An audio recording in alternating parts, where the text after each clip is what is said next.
Assalamualaikum warahmatullahi wabarakatuh. Salam sejahtera kami haturkan kepada kita semua. Semoga Tuhan tetap memberikan rahmat taufik hidayahnya pada kita semua. Perkenalkan, kami dari kelompok 7. Di sini kami akan mempresentasikan hasil karya kami berupa PPT atau PowerPoint yang berjudul tentang konseling gizi. Di sini kami mengampu tugas mata kuliah Komunikasi Keperawatan dengan dosen pengampu Ibu Lilis Makfiroh, Eskop NS Mkes. Sebelumnya, izinkan kami memperkenalkan anggota-anggota dari kelompok 7.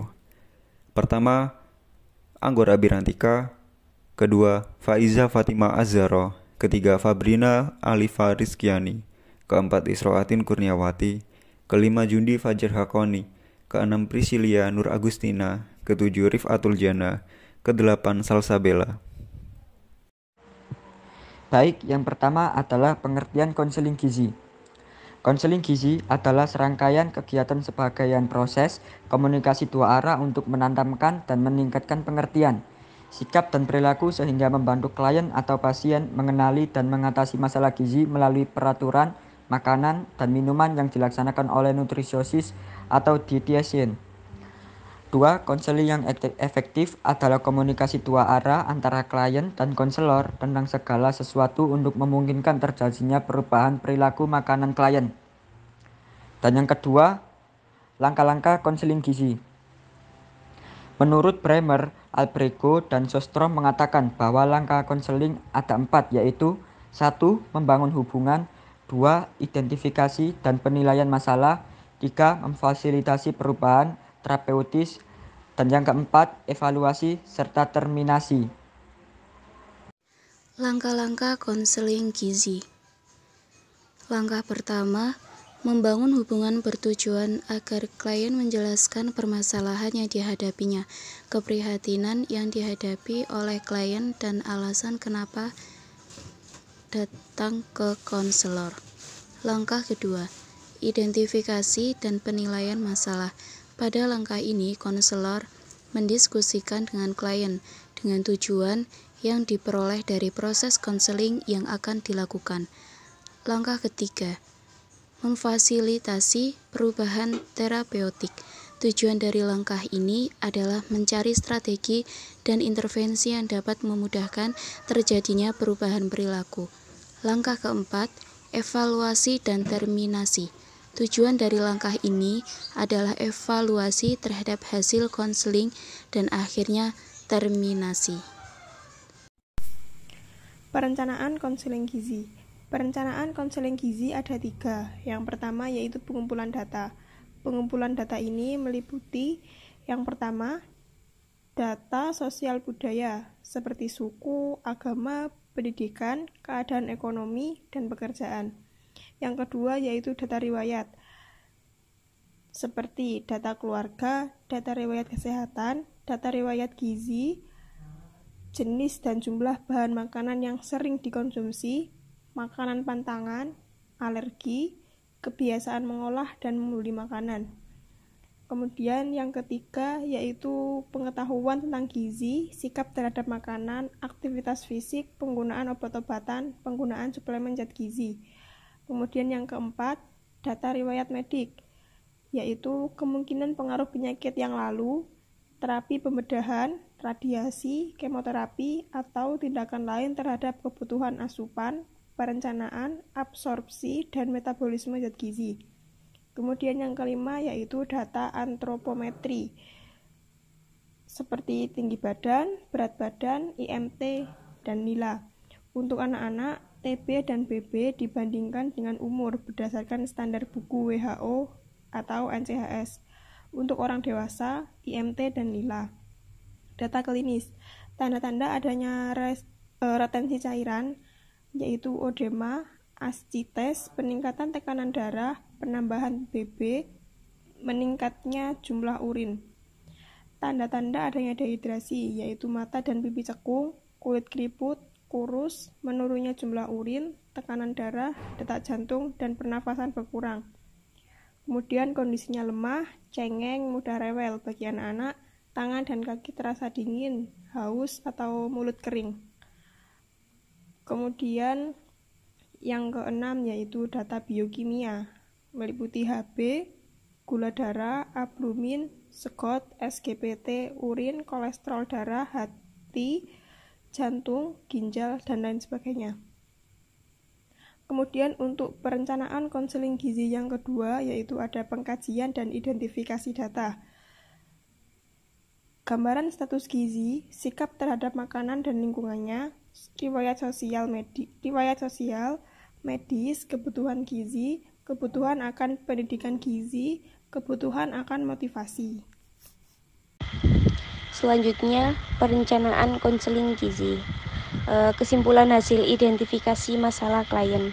Contohnya, asupan makan melebihi dari kebutuhan energi 1 AKG, angka kebutuhan gizi, tinggi lemak, jenuh, dan sebagainya. Lingkungan klien kurang memadai, yaitu pengetahuan gizi dan motivasi untuk melakukan kebiasaan pola makan hidup sehat masih rendah. Membuat perencanaan konseling gizi. Perencanaan konseling gizi dibuat berdasarkan hasil dari pengkajian dan identifikasi data, kesimpulan hasil identifikasi masalah klien.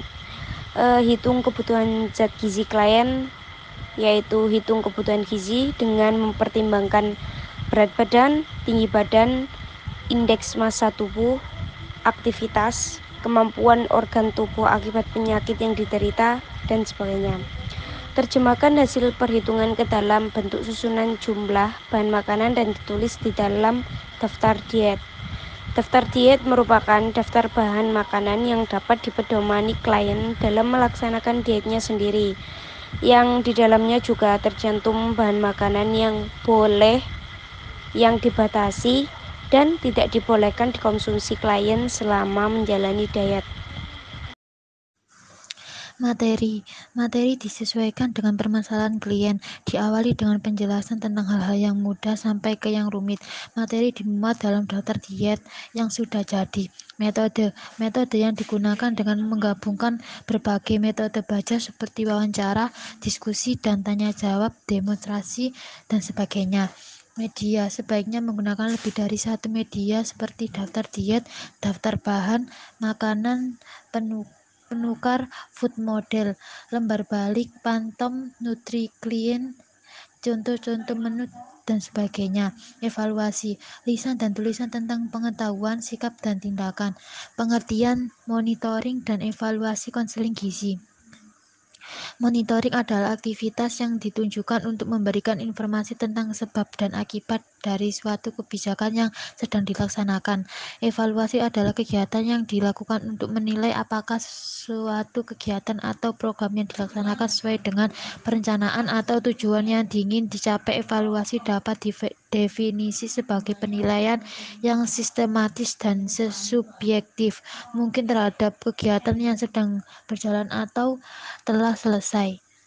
Dalam pelaksanaan program konseling gizi terdapat kegiatan monitoring dan evaluasi.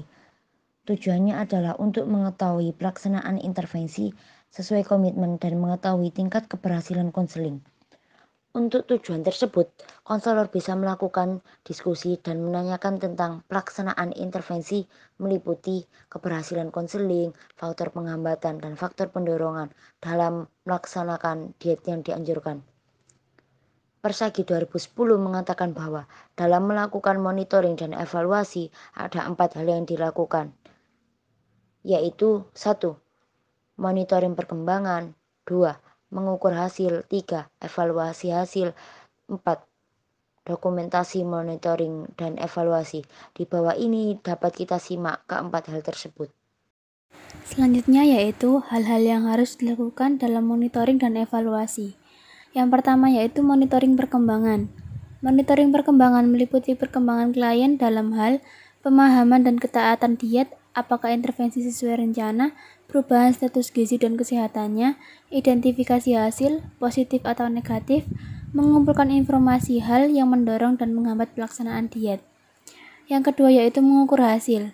Keberhasilan konseling dapat dilihat dari berbagai indikator seperti perubahan status gizi, perubahan nilai biokimia, perubahan fisik, dan perubahan pola makan. Dapat juga dilihat ada tidaknya perubahan gejala atau tanda-tanda sesuai dengan diagnosis gizi sebelumnya. Yang ketiga yaitu evaluasi hasil. Kegiatan evaluasi hasil ini merupakan kegiatan dengan membandingkan antara data terbaru dan dengan data sebelumnya. Dalam evaluasi hasil ini bertujuan untuk menilai keberhasilan penyuluhan dan konseling gizi, sehingga kita dapat mengetahui tingkat keberhasilan atau bahkan kegagalan. Yang keempat yaitu dokumentasi monitoring dan evaluasi. Pendokumentasian data konseling seharusnya tertata dengan baik. Hal ini penting untuk melihat perubahan yang terjadi pada proses konseling. Data yang perlu didokumentasikan antara lain data antropometri atau status gizi, biokimia klinis, penyakit dan perubahan pola makan. Dokumentasi ini perlu disimpan dengan baik untuk dilihat kembali bila diperlukan atau saat klien tersebut datang lagi untuk konseling. Yang kelima yaitu pencatatan dan pelaporan. Pencatatan dan pelaporan konseling gizi adalah serangkaian kegiatan pengumpulan dan pengolahan data untuk menghasilkan bahan bagi penelitian kegiatan konseling gizi.